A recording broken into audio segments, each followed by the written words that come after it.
it's a place where I feel at ease. I think that's also, and I love being in this safe space, this comfort zone before I try new things, before I take risks, before I face challenges. Because I think it's also, even though it's calming and at ease, it also prepares you, like mind, body, and soul, for the energy that you need for the next steps. Welcome to Purposeful Podcasting. I'm Wendy. And I'm Krystal. This podcast is meant to share how we and other entrepreneurs bring together purpose and passion to leverage profit in our businesses. We are shining a light on adventure-loving, purpose-driven, action-minded, authentic, and rebellious entrepreneurs. Just like us. So join us as we talk about business and life and everything in between.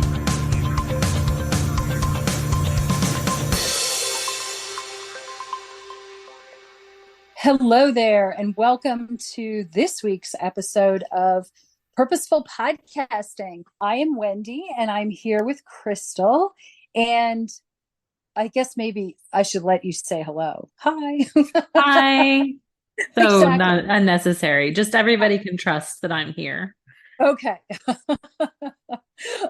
Interestingly enough, we're recording right now two different places because I'm in Southern Maryland and Krystal's in Houston, Texas, and we don't have our video on because our internet, one of our internets, probably mine, is unstable. So this is going to be a very interesting podcast because we cannot feed off of each other's visual cues. So, oh my gosh, this is like being in the Wild West.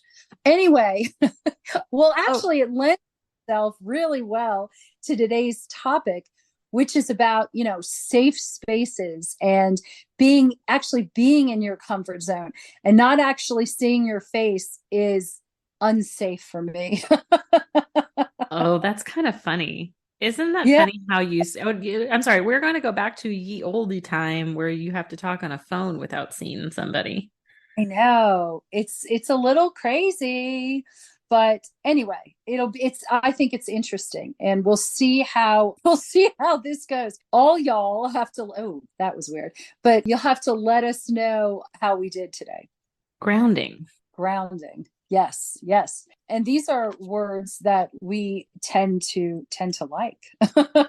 Okay, so let's start with definitions. I like definitions. Okay.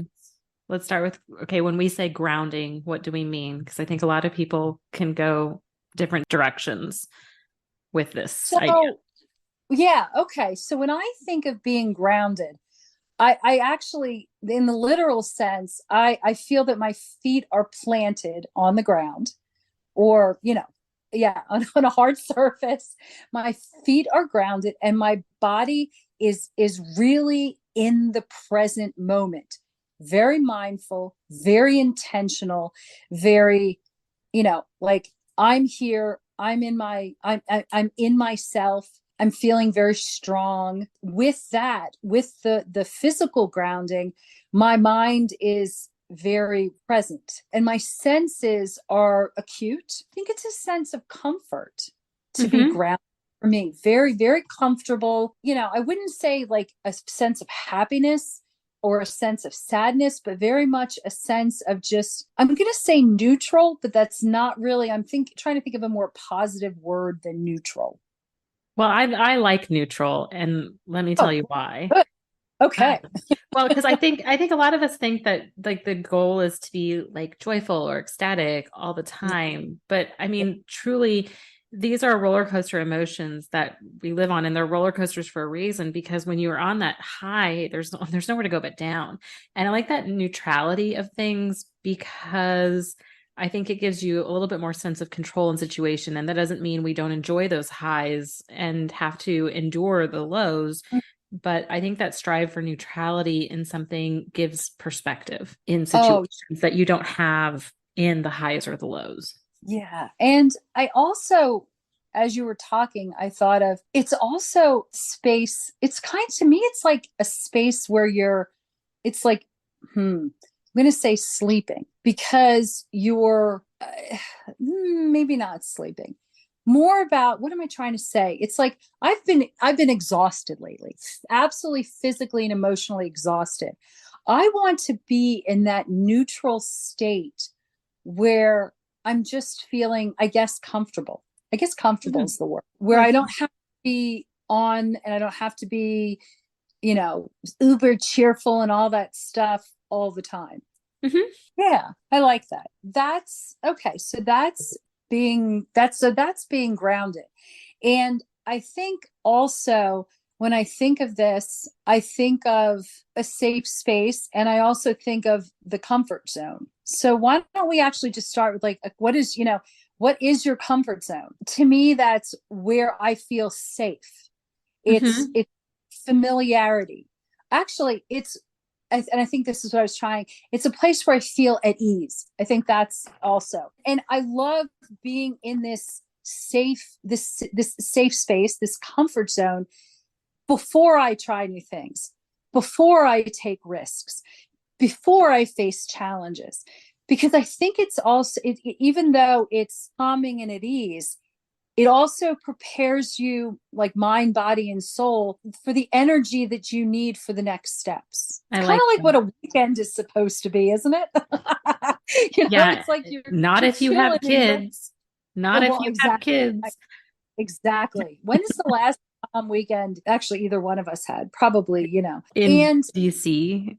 yeah, oh yes. And that was September. It was Too long. September when we did a mastermind together. And so, and I think that sometimes these moments are downplayed, minimized, even though they are so unbelievably important, because you can't always be go, go, go, go, go on that hamster wheel. Because I think that's ultimately, for me at least, that's what it becomes, almost like a hamster wheel where you can't jump off.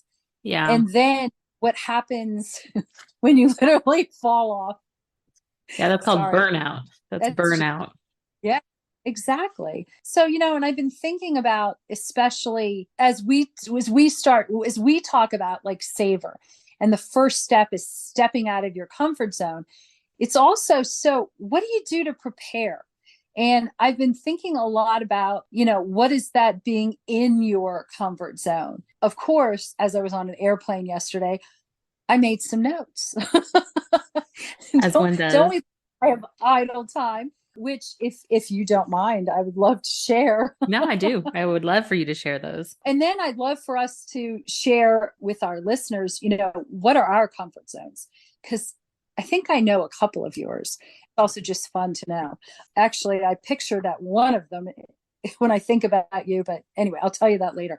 So, I mean, there's physical comfort zones, physical safe spaces, and that could be a room in your house. I like to think about, some people use their bathroom because they've got a fabulous bathtub and that sort of thing, or even a closet because you can record podcasts in there.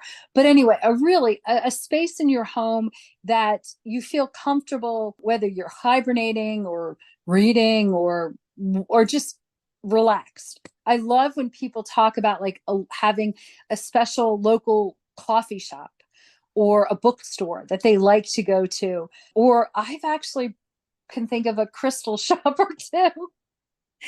I think that would fit that description. If you have a library that you go into, there's really such an incredible energy for many of us if you're around books. Go to a park, if there's a beach or a river or somewhere that's a physical space that makes you comfortable. Then there's the emotional comfort that we get. And this could be from therapy, counseling, support groups. Coaching is a big one, a very big one. And also there's online and in-person communities that can provide emotional support. And my absolute favorite is your Square Squad.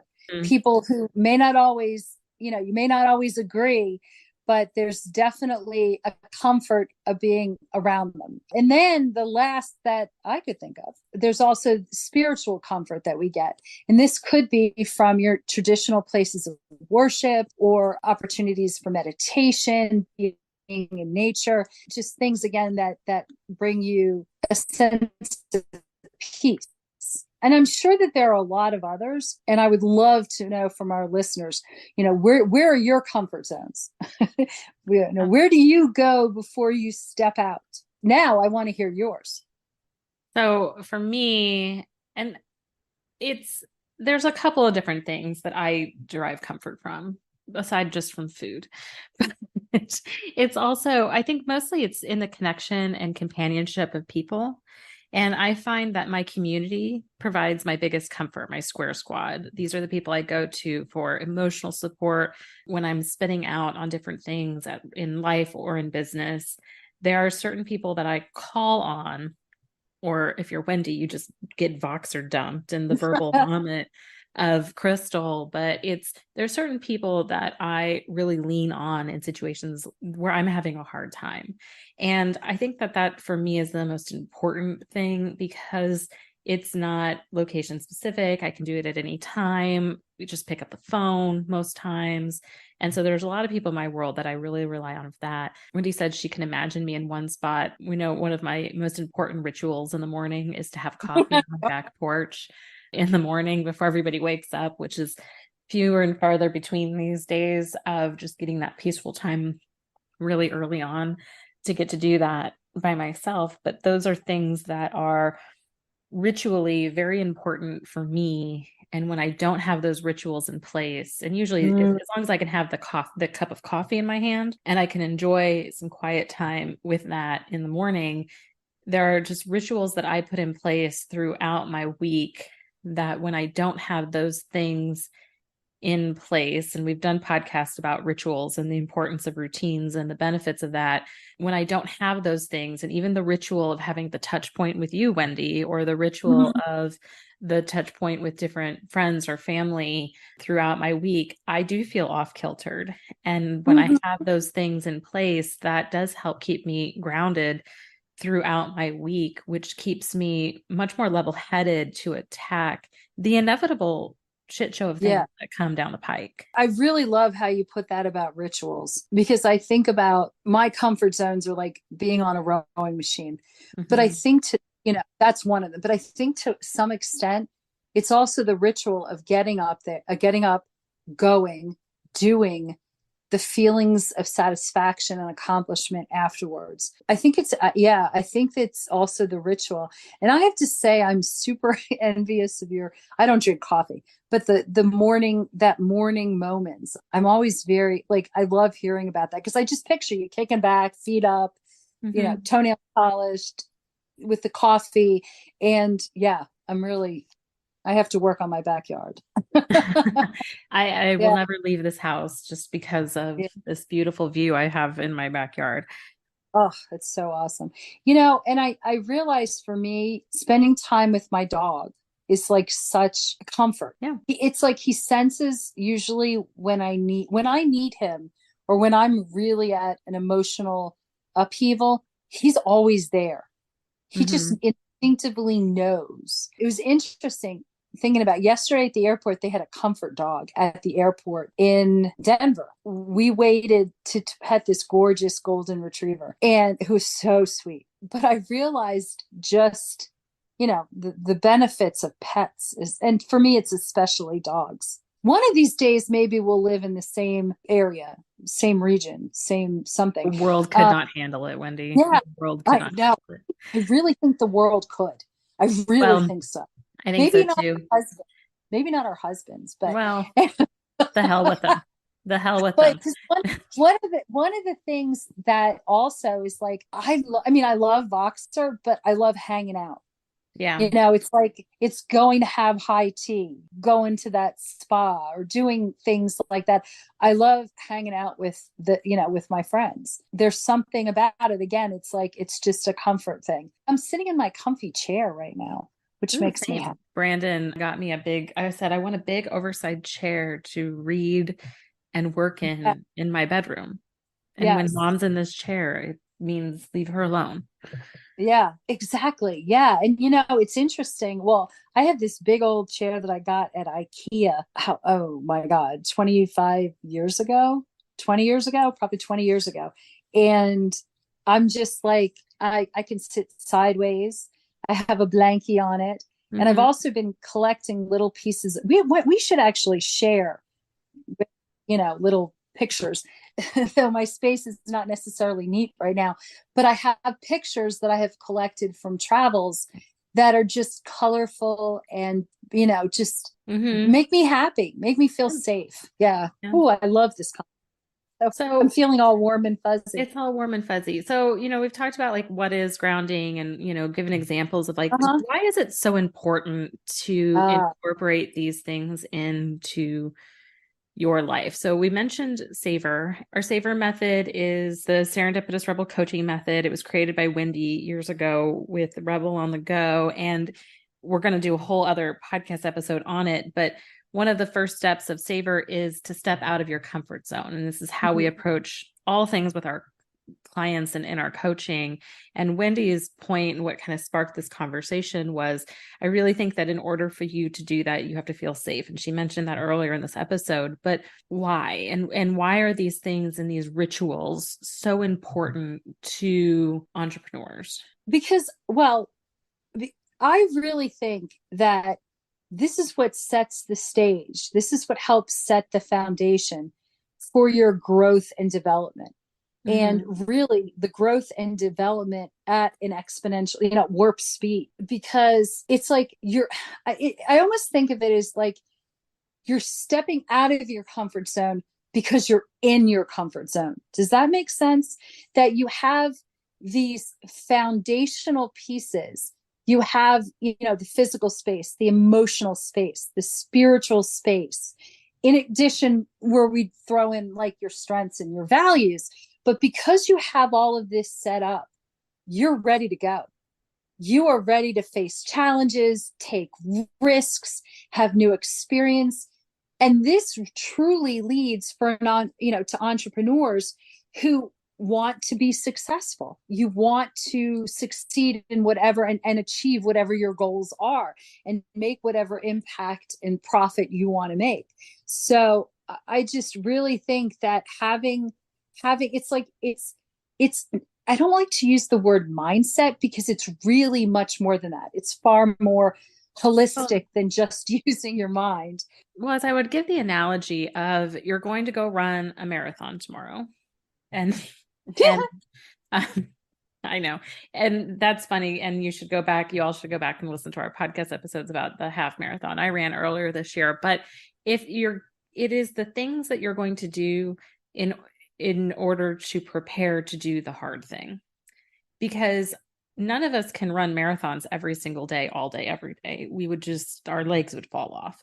But what we do is we prepare, but we practice. But the night before a marathon, we're not out partying till 2 a.m. I mean, at least I'm not. I'm too old for that shit. So what are we doing? We're getting enough rest.